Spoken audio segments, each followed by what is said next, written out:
Happy Thursday. Got beautiful weather here in East Texas. Hope you're having a great day. I wanted to talk a little bit about the concept of a foundations phase. Some people call it a GPP phase, general prep. And right now, we've gotten back, at least I think we're up to 25 Major League Baseball guys that are already done. A lot of them were done before the postseason. Some of them, the minor league guys, had a bit of an active season where they did kind of some short-sighted games and some different things like that. And so now as we're not ramping these guys up, taking them in, I want to talk a little bit about our processes and how we go about doing that. Okay, so the first thing that you need to do when you're getting athletes come in off a season, now I'm talking from the scope of professional athletes in baseball, but really it applies to any sport, in my opinion, from the high school level, really all the way up to the top. Middle school kids and below, it should kind of feel seamless, like their workload should stay the same. You kind of want to make sure that it doesn't undulate too much. It just should be a constant level of activity, hopefully. But that's a whole different talk. For let's just use this example for Major League Baseball. The first thing you need to do is have a conversation with the individuals and ask, okay, what are the things that you went through during the season, or lack of a season for a minor league player, but let's say major league players, what are some things that you went through from a standpoint of where's your body at? Like, evaluate them in at least 3 areas. Psychological approach to work, okay, is 1. 2, how did their play go? How did their season go from a standpoint of tactical and technical skill, execution, and just playing? And then 3, what's the state of their body? Okay, those are the 3 areas that I like to start with our athletes. And this is a team-wide thing. So this isn't just me. This is our entire company, our entire team, with our players coming in. And really when you get that information, then you need to determine an actual start date. So you preemptively have these conversations so you can put together somewhat of a plan on how you want to start. And then you set a start date. Now, I like for guys, the older that they are, to take longer breaks. And what I found is if you give someone 21 days of rest, their body's going to settle. And what that means is some things are going to be revealed to you that could otherwise be masked by activity and endorphin release. So, for instance, if someone gets 21 days of rest, they're not going to have a consistent adrenaline release, a hormonal boost from that neurotrophic growth factor, and some of those things that can mask some really nagging issues. So when the body actually settles, you could find some issues with your joint orders, your muscle structures, maybe tendon and ligament systems, maybe some aches and pains you otherwise, if you would have just gotten straight to work, you would not have identified. And then sometimes they rear their head in the off season, or even worse, as you start to taper down before training camp or spring training or whatever.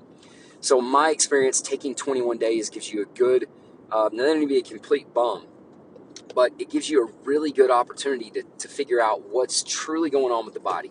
Now, at that point, we will bring them in and do a detailed eval, okay?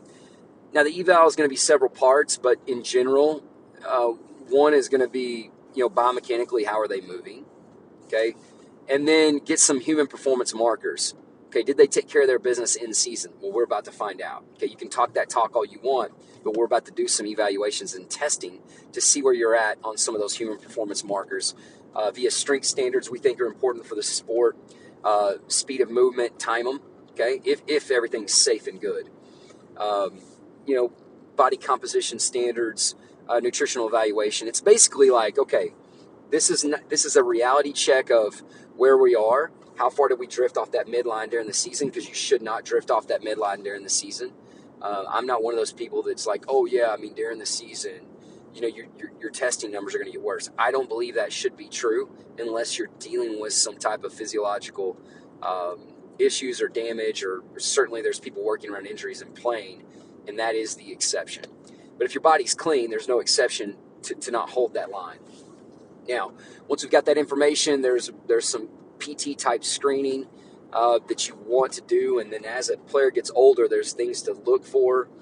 And there's also things to consider from a standpoint of just making sure you stay on top of key performance indicators for those individuals. There's a lot of examples I can use. I have certain athletes that they really struggle with internal rotation of their lower limbs. You got to restore that as soon as possible before you start stacking work on top of dysfunction. In addition to that, you've got to know, okay, maybe they played through some pain. What should we not do? But then finally, even getting to the work, a foundations phase, your first priority in every offseason, first priority, tissue quality, movement literacy together. Okay, tissue quality would have to be 1A, movement literacy would have to be 1B. Before you are someone that plays a specific position, you are someone that plays a specific sport. Before you are someone that plays a specific sport, you are a human being. We need to restore range of motion, restore human movement that you should be capable of, and we need to restore the quality of your tissues to maximize you for the rest of the offseason. Now, this phase could take, I've seen as little as 10 days with some guys, and I've seen as much as 6 weeks with others. And it just totally depends. And you can manage this even within a group setting and make it something that is productive. Now, this is my opinion, personal opinion, but I feel like this is the hardest work they'll do all offseason. It's not exciting. You're not going to see us get a lot of hype on our videos from the foundations phase. Most athletes want to avoid it. They want to do the stuff that feels like shiny objects and, hype videos. But you can't just go to do that. If you don't have the function of the foot, 26 bones in the foot, the subtalar joint function, talus function, if you don't have functionality and coordination in your big toe, you probably shouldn't be doing plyometrics and all these crazy things that are just going to stack on dysfunction up the chain, okay? You probably shouldn't be doing an arm velo program if you've got impingement issues or range of motion issues with your elbow, shoulder, or wrist. These are just very common examples of things that people overlook. And what can be difficult for us is that we're trying to get people to train with us. There is, unfortunately, a sales aspect to that. And you're never going to win somebody by saying, hey, we're going to do all the boring stuff to just really impress you. That's not effective. So then we compete with people that will throw all that flash out there, and it's entertaining for a player. And we've got to compete with, the psyche of, here's a big misnomer. Pro players know what they need. False. They don't. Pro players know how to play the game on a high level, and that's the extent of it. So, and I'm a professional in this field, so if someone wants to argue with me on that, please bring me everything you got, because the argument of professional players know what's best is probably the biggest joke in this entire profession on any side of it. They usually don't know anything that's best because they've got God's gifts to a level that none of us could truly understand. So it's our job to tell them the truth and to hold them accountable to their goals and to what they want. So I've officially kind of thrown up all over you. So I'm gonna open it up for any kind of Q&A. I'm gonna scroll back up and see. I think somebody dropped something. Okay, principles you follow when you're trying to put weight on an athlete. This is one of my favorite topics, okay? So let me just let you in on something. I don't think weight is that important. Okay, prove me wrong. If you're not an offensive lineman or defensive lineman in football, if you're not part of the scrum in rugby, yeah, that's pretty much it. Weight's probably not important, okay? I can prove you wrong with any argument you want to give me, okay? Maybe low post in the NBA 20 years ago. Right now, I would argue that it doesn't matter. But weight is so overrated. Now, in the event that you need more weight, I would say, first off, the only reason you would need more weight is for potential of strength and power output. So you have to put on weight in a way that is going to be beneficial for a power increase and an increase in strength. And those capabilities have to transfer from a functional standpoint to how you play your sport. Okay, now that we've established that, to put on weight, you've got to make sure that you focus on myofibular hypertrophy, which is actually increasing the size of those microfilaments, as opposed to sarcoplasmic hypertrophy, which sarcoplasmic hypertrophy is water. It's non-functional mass. Now, if you do if you focus on the psychomeres and you focus on just the not necessarily the density of the fibers, but the fluid, it's going to be a lot of show and not much go. Okay, you're not going to find a bodybuilder that's really good at any sport you want to aspire to. You might find former athletes that become bodybuilders, but bodybuilder physiques don't lend to a lot of function. Okay, they just don't. Now, there's a couple outliers out there, but it's not many. And that's why you don't see many quarterbacks or pitchers that look like they're on the cover of Muscle and Fitness, because it doesn't really work really well from a standpoint of functional movement. So putting on weight is something that you need to be careful about. Now, I'm not against it, but you want for the weight to be put on naturally as an adaptation to what you want to try to produce. So what I would say is target your training objectives. And if you target your training objectives as your hormones flood, you're going to put on the weight that is necessary to do those tasks. You're not going to find an adult in professional sports that's struggling to put on weight. You're just not. Why? Because their hormones are ready and their body is serving skill and training on a high level, and it's ready to do that. You will, however, find a number of athletes that never got beyond a certain level because they put weight in front of skill and performance. So that's just my 2 cents. Let's see. How's working with Pat Mahomes? It's awesome, man. He's hungry to get better. Patrick's a phenomenal talent, but even more importantly, he's a dynamic and great person. So when you work with great people that are focused on improvement, not status, you've got a recipe for success. I'm very blessed to have an opportunity to work with him in any capacity. What are some things to stick to while developing youth athletes? Movement literacy. What is movement literacy? Just like reading. How well can you do it? How fast can you do it? How many ways can you do it? Movement literacy is number one. Who are sports performance guys you like to learn from? I like to learn from everybody. Man, there's some giants in this field. I mean, you start with guys like Al Miller, from back in the day. And then you transition to guys like Dan Paff, who have, coached hundreds of medalists in the Olympics, to just, there's too many to name. I read every day. I listen to people every day. And I don't like to just listen to people I agree with or read from people that I agree with. I think that, pardon my language, but if you stare long enough at a donkey's ass, you can learn something. Okay? You have got to focus on trying to pull value out of everything that you evaluate. So, is there something to be learned from CrossFit? Of course. You have to drop a lot of pride, and you have to try to really search for something.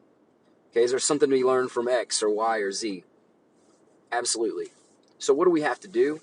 We've got to find ways to not fully align with philosophies, but find ways to draw value from evaluating anything that we can look at. So, to answer your question, I learn from everyone. There are so many people out there, a lot of my peers, a lot of people that are still in the industry or formerly in the industry or maybe in the publics or in the professional sector that don't put out a lot of public information, and guys that are young that are just doing some really cool stuff and have the courage to really step out there and do some things that are different and unique. So I learn from a lot of people. Your basic ones that are out there, your Mike Boyles and all those, they're great.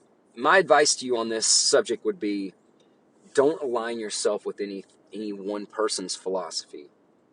And if you do, make sure that they're a conglomerate of experience in multiple different philosophies and disciplines. Because what I've learned over the course of time is that you're going to need a lot of tools if you want to solve a lot of problems. And so understanding points of view, from a lot of different disciplines and a lot of different philosophies is important. So don't ever just marry so-and-so's philosophy or someone else's take on X. Okay, we'd all like to think that we've got a good approach. And it's probable that a lot of people that are having success do. But I can promise you that their approach is not going to fix every issue that you need to solve for your clients.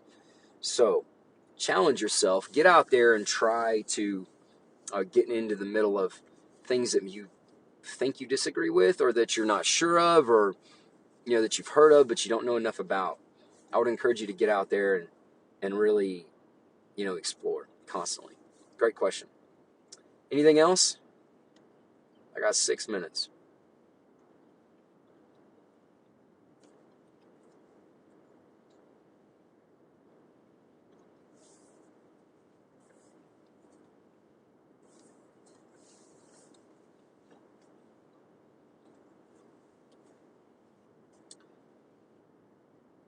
Man, I appreciate that. You're one step ahead from just trying to get better. That's awesome. Coaches that think they got it down, they're the problem with us, our profession right now. Thoughts on drills versus doing the actual job? Infield drills. Example would be infield drills rather than fielding actual ground balls. Yeah, so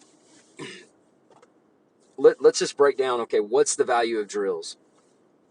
The value of drills is putting people in positions that they can fill and giving them context on situational movement, okay?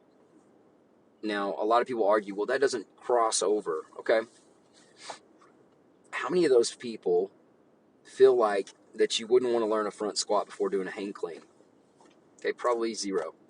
So the whole thing of like these drills are useless. No, they're not. But I think they could be served as a warm-up a lot of times as you get the body more used to things. I think they're a good thing to get down before you start moving into more complex problem-solving environments and reaction skills. With that said, I think there's value in all of them. So I'm not in the camp of we should only do reaction drills and problem solving and attune the environment to all these different things. I think that's great.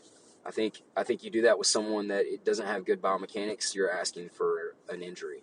I think you're asking to stack on dysfunction on top of issues. So I look at drills as teaching an athlete context. It's almost like telling. It's almost like if you're raising kids or something. It's almost like telling them a parable or telling them a story that isn't true to give them some perspective on how to make a decision in the future. Okay, so if you do drills, it's almost that you're prepping their body and their brain for, hey, this is a way you might want to consider solving this problem. So I think there's value to that, and I think it'd be silly to just dismiss it. Yeah, that's a great question, Jackson. So, look, I was a weird kid, but if you want to get a head start, what you need to do is instead of going to Padre Island or this Christmas trip or that whatever where all the kids are going for spring break or Christmas break or whatever, go intern, collect internships all over the country. Go intern for some type of doctor that's doing some research with athletes. Go intern with a Olympic development coach. Go intern with Premier League soccer. Go intern with, like, I used to ask for Christmas these things. Like, I wanted to go study this Russian speed doctor or do this thing or do that thing. And, my buddies would let me know how much fun they were having on, Padre Island or Mexico or Cancun or, who knows, Arizona, whatever. But those were choices that I consciously made. And not to be any certain way, but now they're asking me what to do with their kids, and they're doing different stuff. So I think I made the right choices. Sometimes those were tough choices, but you got to start investing in yourself now. And there's not a whole lot better investment than doing mini internships, just very miniature internships to gain perspective and decide kind of where you want to go in this profession. That's my opinion. Not an athlete-specific question, but thoughts on working with people who have inflammatory issues and joint pain. Okay, number one, isometrics are going to be a great way to mitigate most joint pain. A lot of people think you should stretch a joint and get range of motion. I would say yes, but you probably need an isometric, a pretty consistent isometric, and work your way up to being able to hold a lot of that for 3 minutes. If you get to 3 minutes, you're going to get, well, first off, you don't have to get to 3 minutes to get this, but you want a cocktail of nutrient-rich blood to flood that area. And sometimes, obviously, if you have pain, your body's not doing a lot of that. It's preventing that range of motion. So you got to go there and hold that and force that. Once you have that blood flow, then I would work range of motion. I'm talking within the same session. And start with that. So start with an isometric, work range of motion, try to see if you have less pain in certain movements, then go back to isometrics to finish the session, okay? And then make sure that those people that have joint pain and inflammatory issues are investing in soft tissue therapy of some sort. There's a variety of different ways to attack soft tissue from a therapeutic standpoint, but they need to do that because those soft tissues are going to affect their joint health more than the joint just attacking the joint themselves. So I would definitely focus on that aspect of it. Great question. Information overload. Great question, Jay. Look, you've got to pick and choose what you want to study, focus on that, and then move to the next thing. I like to vet things, and then I will write on a document to my entire team. Here are the things that I think are applicable to us right now. Here are things that I want to think about more. Here are things that I might disagree with. And that's kind of the formula I go with. And there's typically not a long list of things I disagree with unless it's widely known from my team. And it's something that we want to hold. Basically, I'm communicating to them we're not going to adopt this part of the philosophy right now. So that's how I would do it, Jay. I think, again, you got to be careful of just wholeheartedly adopting a philosophy. You know, for many reasons. One, you're not me. I'm not you. You're not them. It might not work for you with your personality, with your equipment, with where you're at in the country, the cultural barriers and issues, and how people view you, view me, view them. Those are some of the things that we don't always consider. Andrew, you got to do nothing, man. Happy birthday, my guy. Hey, wish Andrew a happy birthday. He's one of the good guys in this profession, works for XPE, has a brilliant client list, as all of Tony Villani and his crew do. We've shared some work with Travis Kelsey. I've done a very, very little bit. They've done a whole lot for many, many years. He's a huge Chiefs fan and a really good guy. I ran into him at the Combine. We had a little bit of a layover together, and it's always good to meet good people in the field of human performance because there's a lot of guys that are, they could do better in the way that they interact professionally. And yeah, I am an absolute savage with people I feel like are not truly in this profession and that are making us look bad with the lack of education and execution. But when there's people that I feel like are doing the right things, we got to band together and we got to try to lift each other up. No candle burned out from lighting another candle. Keep that in mind. But I will stomp out a match. So anyway, thank you. Appreciate that. You're welcome. You think quarterbacks should squat heavy? I think the better question is what are you going to do with your quarterbacks to keep their testosterone levels high and their bone density right, and their legs strong? So, you're going to squat heavy? I don't know. Is that the best option that you have? Do you want to hex bar deadlift? Do you want to do heavy row, like 90%? I don't know. I think it depends on the quarterback. Just like pitchers. Some pitchers have some, spine issues. I probably wouldn't squat them heavy. Some don't. Probably squat them heavy. Look, building integrity in the spine yields some definite performance increases on its own. So if you can do it, I would probably do it. A good squat, and I like to do wide squat, narrow squat, front squat, and regular back squat. Those are 4 types of squat that I really, really like as far as variations. And so, yeah, if you can, and it's safe for them, I really would do it. You're welcome. Anytime, Andrew. All love. You know that. All right. I've overstayed my welcome. You guys have a fantastic day, and ladies. And if there's any other questions, hit my inbox. I'm always looking to give back. I've been blessed, man. So many people have poured into me and continue to pour into me. And I feel like it's one of the things I need to do to. I'm not going to complain about the profession. I'm going to try to give back, and I want to stick to that. And I want you guys to hold me accountable to it. Yeah, all love. Have a great day.